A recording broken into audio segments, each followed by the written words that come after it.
It is a nice day and a very beautiful day for being with us at this time. We are still celebrating this new year, 2023. As I said, it's a new year of greatness. It is a new year of success. It is a new year of prosperity. It is a new year of making progress. It is a new year of settlement. It is a new year of joy and happiness.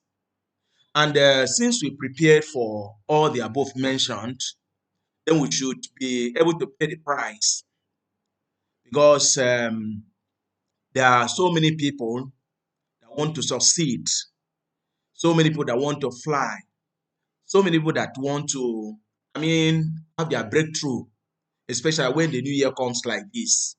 You see people that are sending a lot of messages to people that this time the Lord will bless you, this time you will settle, this time you build houses, this time you are going to go to America, this time you are going to do a lot and a lot and a lot and a lot.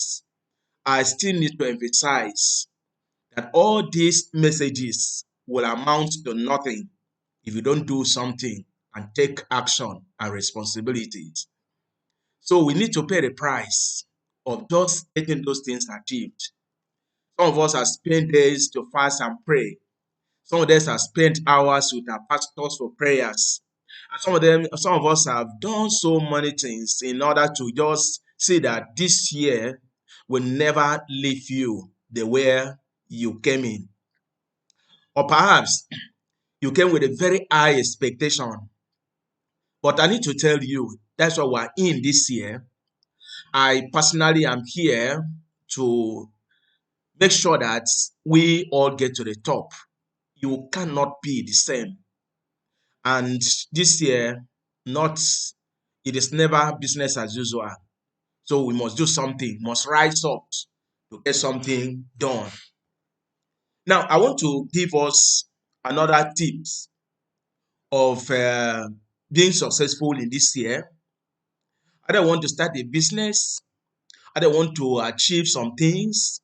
Perhaps some people have made some resolutions. Some people have made some plans. Said this is what I'm going to achieve in 2023. Well, I need to come in contact with you. I need to be in your company so that I can give you some of the financial tips so that you will not be wasting your time. You will not be like the Rolling Stones. You will not just be thinking and thinking and thinking this, what, and what. No, it is time for action. So this moment, I want to discuss on something that is very important for you as individual that you want to get to the peak and get to the end of the year with all that you've been expecting from the Lord. And as when you look back, you have the reasons why you should thank God that you are part of this moved. So I am in your company. Today, I'm discussing on money management. Money management, and it cut across every section, across the churches, the personal lives, businessmen and women, and so forth. So money management is not just for specific people. But let me say this because sometimes I deal with most of the ministers and most of the church. And I've been in a system where I discovered that we have a lot and a major problem of money management, especially in our church. So you or your church cannot divorce money management and discipline, diligence, and decision making. They go pari passu. They go together. And if we are actually going to manage money very effectively, we need discipline.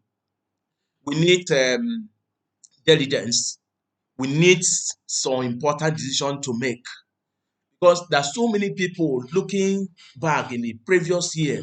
So much came into our purview. So much came so much so much came to us.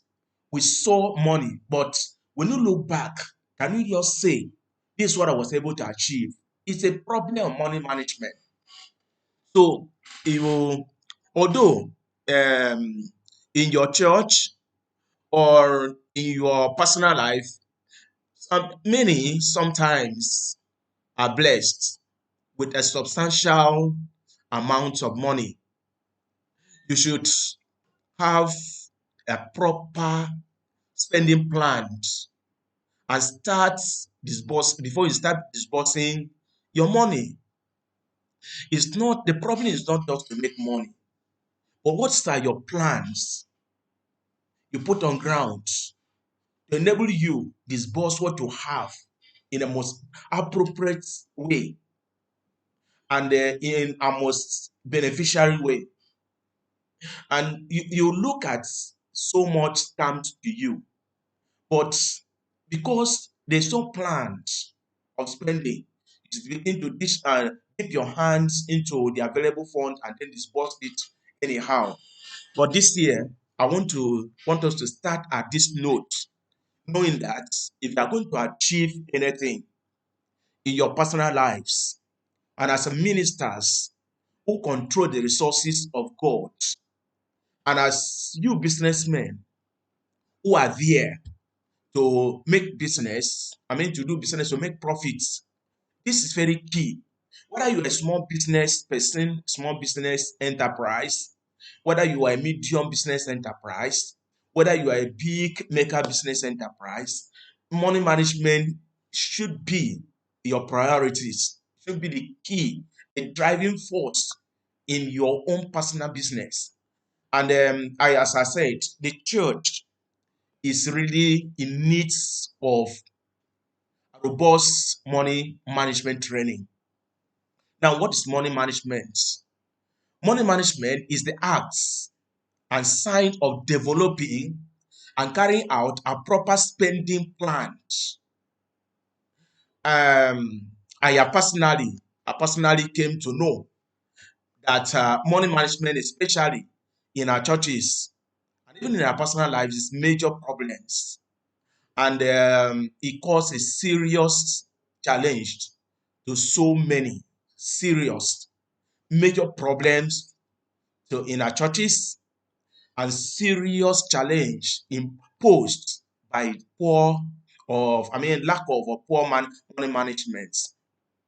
So I can also say that lack of good money management is one of the biggest stumbling block in our churches and even in our personal lives. Now, why is it so? Look at that thing, the acts and sign.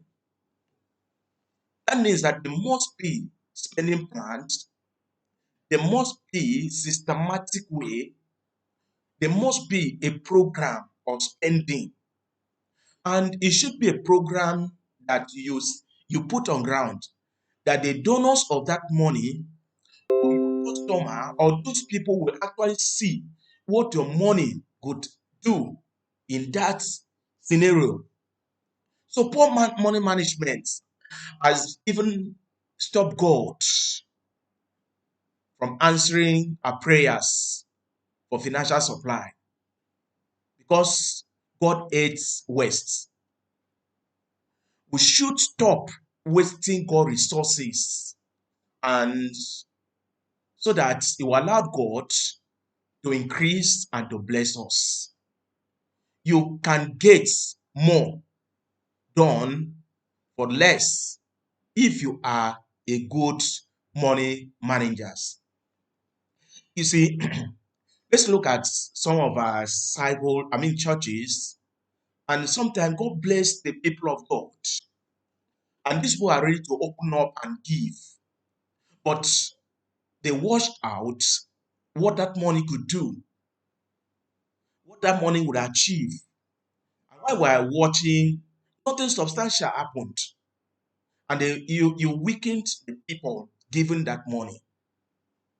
So we must start now this year. This is just the first month of the year, and then to try to put plant on ground, and then to try to prioritize what we want to do with the money.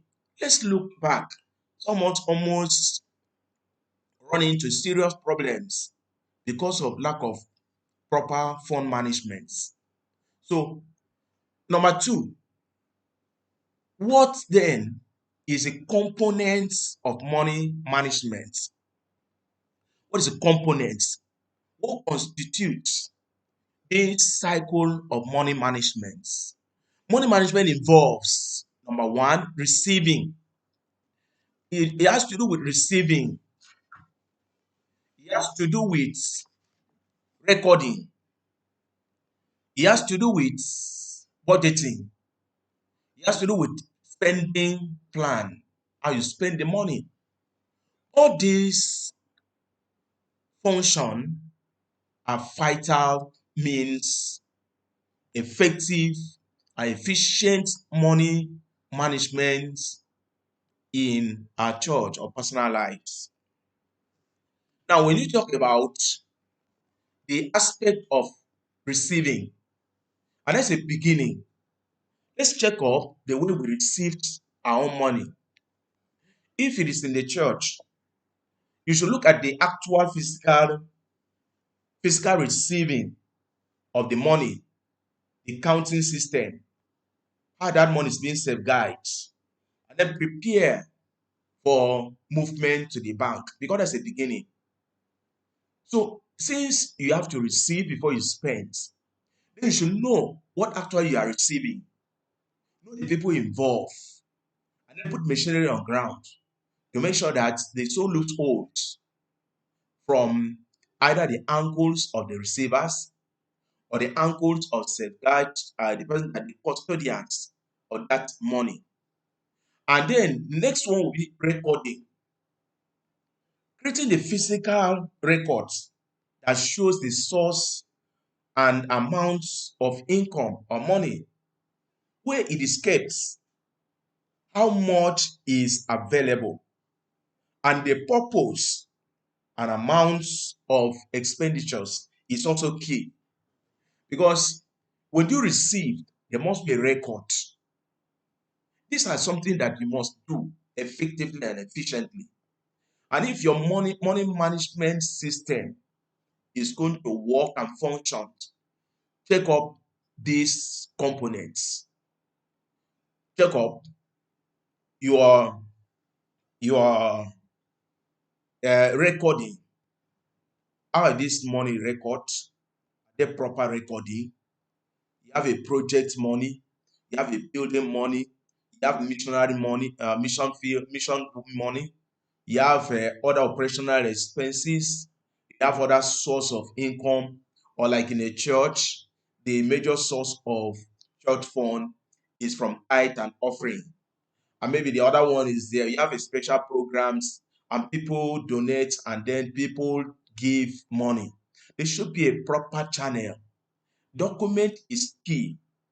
There should be, proper documentations. It is these days that are people taking for granted.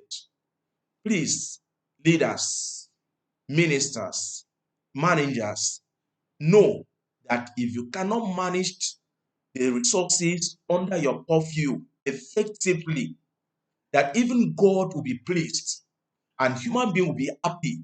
You are going to stop the hands of these people giving this money. Let's talk about the circle of a church. I've been in a non-profit organization, and that's a church in particular. I discovered that most of the time the system of managing fund is not just robust enough. Yes, we're not just to pile up money in the bank. No, that is not the major. A major is to increase the net worth of the church. It's not just spending. And because when people see that the network of the church is expanding, for example, they come to your church and they see structures building, and they will be motivated to give more. And then they come to the church and then they are seeing new things, furnitures, mobilities, and motor vehicles, and things are coming in. And then they will know that their money is talking. And by that time, you will discover that the people will be open up to give. And as much as they open up to give, God will blessing them. But of these days, we discover that in most of our churches, people are talking about development, and people are contributing a lot of money, but then they can't see what that money is doing. You are going to stop the people from being blessed, and you are going to stop the work of God. So please, church managers, let's look at this. We need training. Sometimes we need training to look at these things, nitty of this management, because a major problem. And look, if the people of the world are doing it, companies in the world are doing it, the people that they don't read the Bible, they won't read the Bible are doing it, then we in the religious cycles must do more, because integrity, our integrity and personality is at stake.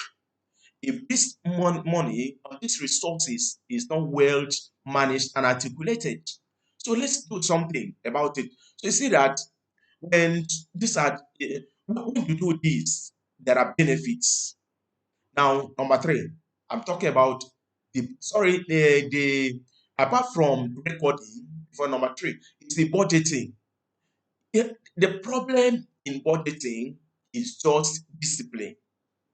There are people that have budgets, but they're not disciplined enough to follow through the budgets. Yes, we are walking by faith, but the faith should allow us to be sincere to ourselves. You can't move faster than your shadow. It was then they say you should sew your clothes according to your size. According to is a material or size, but this is not. You look at the size of your materials, and then you look at the size of your fund. You look at the money you were expecting. Let's look at it now. Now, if we embark on a programs or a project that is more than our income, our expectations, we're definitely going to get some difficulties on the way. Yes, we thank God for faith. Faith is number one. Number two, that faith without work is dead. Let's not just embark on program, project upon project. Let's sit down and begin to look at these projects we're having. How many projects still are standing? We're not finished. And this year you want to embark on another project. Let it be once at a time. Take one step at a time and finish one. And then look at you are still having some fund to cushion some emergency. It is not good that in organization we spend money without having some backup in case of eventuality. It's wrong. Yeah, I don't want to take us to motives why we saved money. There are a lot of it.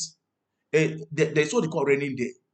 And it could happen if you don't have backup, you don't have reserved, you have some money set aside. We are going to get ourselves into mess. So we need budget. Budget. Budget will be able to give you at least a clue of what they're expecting and give you a clue of the direction they are of spending. And it gives you it give you an insight of what you are expecting, what you are expecting to give out, and you saddle with that. It is good that we do it. Money management is key. Let's look at the benefits of money management, especially in the church and even your personal life. Number one, when money is effectively and efficiently managed, then number one, you will see increase in the net worth of your church. Net worth. There will be net worth as just it tells you what you're worth as a church, as individuals. There are people that just spend their money, carelessly, buying things that they are not using. Spend here, and they spend tomorrow, destroy those things, tomorrow we repeat again and so forth. They buy things and then we try to dispose it, to sell it out. It's a waste. So, number one benefit of effective and efficient good money management is that it will increase the net worth of your church. Number two, efficient and effective good money management will reduce waste. What do you mean by waste? Now, could you imagine an individual just spend some money to buy some things and later discover that he doesn't need this thing at this time? You know what that means? You are going to tie down a huge sum of money of that organization. Or perhaps you wrongly purchase something, and when they come, you discover that what you do, you don't need this now. And you want to resell it. You cannot sell that product, that material, with the money you spend in buying it. Us is it is second hand. So let's know what we are buying before we embark. And we do not allow people to cow us into things we don't supposed to. So effective and efficient good money management will reduce waste very drastically. Number three, you discover that if you are effectively managing your money, you are going to more money will be available to invest in assets, to invest in evangelism, in invest in mission work. Now, what do you mean? People of recent time want a neat church, a comfortable church. And as a church, if you have enough money, you'll be able to erect a structure that attracts people in. And as the people come in and their lives are changing, and also is going to they are going to be and hand, and they are going to be involved in giving more. Because if you are not managing money well, you may not have money to build. You will not have money to build. Let's close all the loopholes that money is diffusing and then come back and settle down to plan how to spend. Number four, benefits of effective and efficient money management is that members will be encouraged to give more and will involve in donating for projects. That I look at the church just, you see, sometimes people feel that we're asking too much money. Good. We cannot stop that. We cannot divorce that. There's a reason why we are doing what we are doing. The church is a militant church. The church is expanding. More people are coming to the church, and more programs need to be held, organized to allow more people come in. And then these people coming in here will be involved in giving. And if they give, and you want to encourage them to keep giving, and then we should embark on effective and efficient money management. Very, very vital. Now, apart from that, number five,